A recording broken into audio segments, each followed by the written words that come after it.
Today we're going to take a brief look at a topic that is included as part of the Mechanic Certification Job Performance Test, electrical measurements.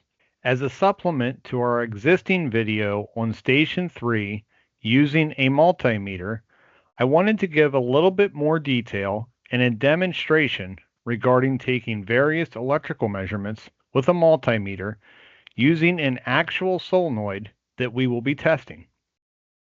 As a reminder, when taking electrical measurements with a multimeter, ensure that the correct function, i.e. voltage, current, or resistance, is selected.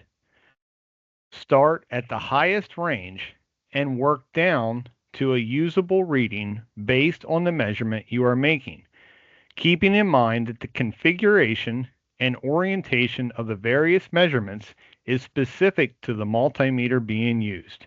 Not all meters are the same. Knowledge of your specific meter is critical for accurate measurements. For today's example, we're going to use a basic non-auto ranging multimeter from Craftsman, similar to the one shown in our existing using a multimeter video. To start, the figure shows various positions of the multimeter with respect to the solenoid that is being measured. First, for resistance measurements, the meter must be placed in parallel with the device, in this case a solenoid, and power must be removed for an accurate measurement. We will demonstrate this measurement momentarily. Next, for a voltage drop measurement, the meter must be placed again in parallel with the device.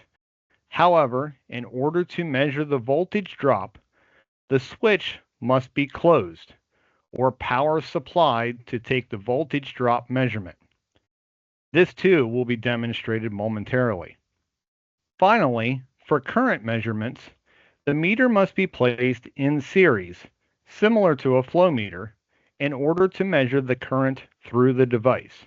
Again, like the voltage measurement, the switch must be closed or power supplied to take the current measurement readings. Keep in mind that the meter can be placed upstream or downstream of the measured device. In either case, the meter, if set up correctly, will measure the current through the device. Now it's time for a demonstration. Here you can see we have a basic solenoid. Keeping in mind that solenoids can vary in size, shape, configuration, wiring configuration, as well as voltage supply. Particular one we have here on the left is an AC style solenoid, while this one here is a DC. We're going to use this DC solenoid for our example measurements. To start, the first thing we spoke about was measuring resistance. In this case, power must be removed, and we can measure from both legs of the solenoid to measure our resistance. In this case, I have wires attached so that we can make easy connections with our multimeter. So in this case, we're going to connect our black lead and our red lead for taking resistance measurements. At that point, we can then turn on our multimeter and select our resistance and incrementally step down in measurement reading until we come up with an accurate reading. Here you can see that we are starting to pick up a measurement, and as we go smaller and smaller, we can actually obtain the reading of our resistance. In this case, we are measuring 49 ohms. The second measurement that we spoke about was measuring voltage drop. In that case, we needed to supply voltage to the solenoid. So I'm going to make some connections based on a power supply, connecting our ground as well as our power. At this point, I'm going to go ahead and make the connections before closing the switch to take a voltage drop reading. Again, I'm going to connect my black lead to the ground And I'm going to connect the red lead to the hot. And in this case, we're going to set the meter to read DC voltage so that we can obtain what our voltage reading is. In this case, I had a 24 volt solenoid, so I'm supplying 24 volts.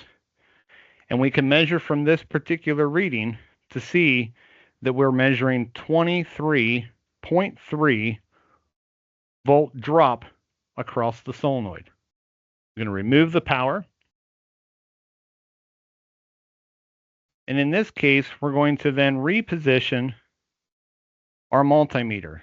Previously, in both cases, the multimeter was placed in parallel with the solenoid.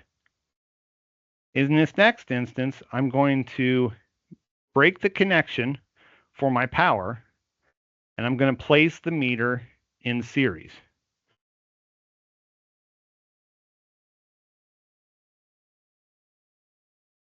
Now at this point, we need to understand the operation of our meter, and we want to start with a high current reading so we make sure that we don't blow any fuses internal to our multimeter. So I'm going to go ahead and switch the leads to the high amperage side, which is identified by the gray position of the multimeter. We can see that's set to a maximum of 10 amps. I'm then going to select my amperage for my DC reading, and we're going to then at that point make the connection so that we can measure the current through the solenoid. In this case, you can see that we're reading 0.46 amps of current through the solenoid. I hope this demonstration and brief video helps give a little bit of explanation as to how to take measurements accurately for resistance, voltage drop, and current.